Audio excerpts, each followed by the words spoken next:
राम राम किसान भाइयों, मैं अरविंद तोमर। आप देख रहे हैं एक किसान न्यूज यूट्यूब चैनल। किसान भाइयों, आज की वीडियो में हम बात करने वाले हैं कि हमारी जो आलू की फसल में अभी ज़्यादातर पीलापन देखने को मिल रहा है, ये किस कारण से हमारे आलू की फसल में पीलापन देखने को मिल रहा है। इस पीलापन को हटाने के लिए आज की वीडियो में हम बात करने वाले हैं। परंतु उससे पहले जो किसान भाई हमारे चैनल पर नए आए हुए हैं, जिन्होंने आलू की क्रॉप कर रखी है, वो हमारे चैनल को सब्सक्राइब अवश्य कर लें, क्योंकि आने वाले समय में भी इस चैनल के माध्यम से समय समय पर हम आलू की क्रॉप से संबंधित वीडियो लाते रहेंगे। तो हमारे चैनल को सब्सक्राइब अवश्य कर लें, ऑल नोटिफिकेशन पर क्लिक कर लें, जिससे आने वाली वीडियो का आपको तुरंत नोटिफिकेशन किसान भाइयों मिल सके। तो किसान भाइयों, अभी जो देख रहे हैं, दिन का टेम्परेचर बहुत ज़्यादा लो है, दिन में कोहरा भी बहुत ज़्यादा पड़ रहा है और रात का टेम्परेचर भी बहुत ज़्यादा लो हो जाता है। बहुत ज़्यादा तुषार पड़ने की दिक्कत भी अभी ज़्यादातर देखने को मिल रही है। इस समय सबसे ज़्यादा विशेष ध्यान रखना चाहिए किसान भाइयों को कि समय समय पर अपने आलू की फसल में सिंचाई का विशेष ध्यान रखें। अगर समय पर उचित तरीके से आप सिंचाई करते हैं तो ये जो पीलापन है बहुत ज़्यादा कम देखने को मिलेगा। किसान भाइयों, अगर हम बात करें पीलापन आने के कारण की, तो पीलापन आने के दो मुख्य कारण हैं। पहला कारण है माइक्रोन्यूट्रिएंट्स की कमी के कारण भी हमारे आलू की जो फसल में पीलापन देखने को मिल रहा है। दूसरा मुख्य कारण है कि फंगस का अटैक होने का कारण भी हमारे आलू की फसल में पीलापन दिखाई दे रहा है। पहले कारण की जब हम बात करें कि माइक्रोन्यूट्रिएंट्स की कमी के कारण हमारे आलू की फसल में किस तरह से पीलापन दिखाई देता है, तो किसान भाइयों, जैसा कि आप देख रहे हैं कि माइक्रोन्यूट्रिएंट्स की कमी के कारण जो हमारे पौधे की जो पत्तियां हैं पीली पीली दिखाई देती हैं। किसी प्रकार का हमारे पौधे की पत्तियों पर स्पॉट यानी कि धब्बे हैं दिखाई नहीं देते हैं। अगर आपके आलू की जो फसल में किसी भी प्रकार के पत्तियां जो हैं पीली दिखाई दें, लेकिन किसी भी प्रकार का स्पॉट आपके आलू की फसल पर जो फंगस का अटैक दिखाई नहीं दे, तो आप समझ जाएं कि हमारे आलू की फसल में ये माइक्रोन्यूट्रिएंट्स की कमी के कारण जो पीलापन दिखाई दे रहा है। तो माइक्रोन्यूट्रिएंट्स की पूर्ति के लिए आप अपने आलू की फसल में, अगर आपके आलू की जो अवस्था है 50 से 55 दिन की अवस्था हो चुकी है या 55 से 60 दिन की अवस्था हो चुकी है, तो इस स्टेज पर आप कैल्शियम नाइट्रेट का उपयोग कर सकते हैं।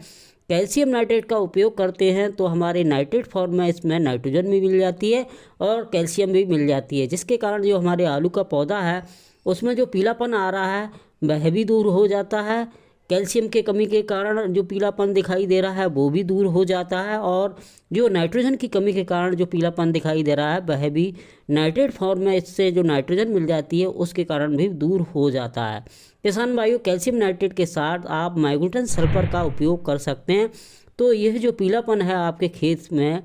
जो दिखाई दे रहा है वो किसान भाइयों बहुत ही जल्दी आपके खेत से आलू की फसल से जो माइक्रोन्यूट्रिएंट्स की कमी के कारण पीलापन है वो दूर हो जाता है। अगर हम इसकी मात्रा की जब हम बात करें तो 1 एकड़ में आपको कैल्शियम नाइट्रेट लेना है वो 25 किलो प्रति एकड़ के अनुसार लेना है, और जो माइक्रोन्यूट्रिएंट सल्फर लेना है वो आपको 5 किलो प्रति एकड़ के अनुसार। इन दोनों चीज़ों को अच्छी तरीके से मिलाकर अगर बखेर देते हैं आप पानी लगाने से पहले या पानी लगाने के बाद, तो ये बेहतरीन तरीके से हमारे आलू की फसल में जो पीलापन दिखाई दे रहा है माइक्रोन्यूट्रिएंट्स की कमी के कारण उसको दूर करने का काम ये दोनों खाद काम करते हैं। अगर बात करें दूसरे मुख्य कारण की, तो जब अब आपके आलू की जो फसल में जो फंगस का अटैक आ चुका है, जैसे कि आप अपने आलू की फसल में देख रहे हैं, ये पौधे की जो आलू के पौधे की निचली पत्तियां हैं उन पर काले काले भूरे रंग के अगर धब्बे दिखाई दें और आपके खेत में पीलापन दिखाई दे, तो आप समझ जाएं कि हमारे आलू की फसल में अगैती झुलसा या पिछैती झुलसा का अटैक आ चुका है। इसके कारण जो फंगस का अटैक होने के कारण हमारे आलू की फसल में पीलापन दिखाई दे रहा है। अगर आपके आलू की फसल में अगैती झुलसा दिखाई दे रहा है और आप उसमें पीलापन दिखाई दे रहा है, तो आप उसको दूर करने के लिए आप फफूंदीनाशक दवा का उपयोग अपने आलू की फसल में कर सकते हैं। फफूंदीनाशक में अगर आप अपने आलू की फसल में अगैती झुलसा आया हुआ है उसको कंट्रोल करने के लिए आप अजेक्सोस्ट्रोबिन जो 23% एससी फॉर्म में आता है उसे 200 से 250 ml पर एकड़ के अनुसार अपने आलू की फसल में अगर स्प्रे कर देते हैं, तो यह हमारे आलू की फसल में जो पीलापन जो फंगस के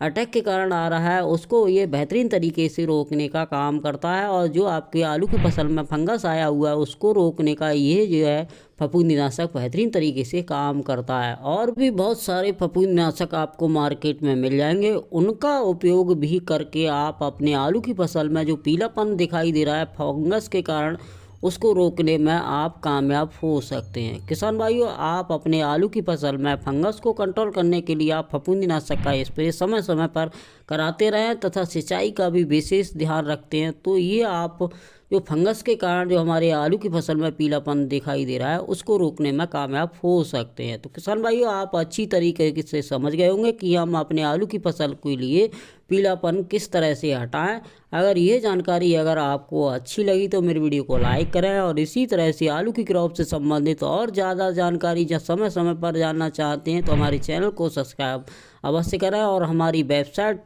akkisannews.com पर विजिट अवश्य करें।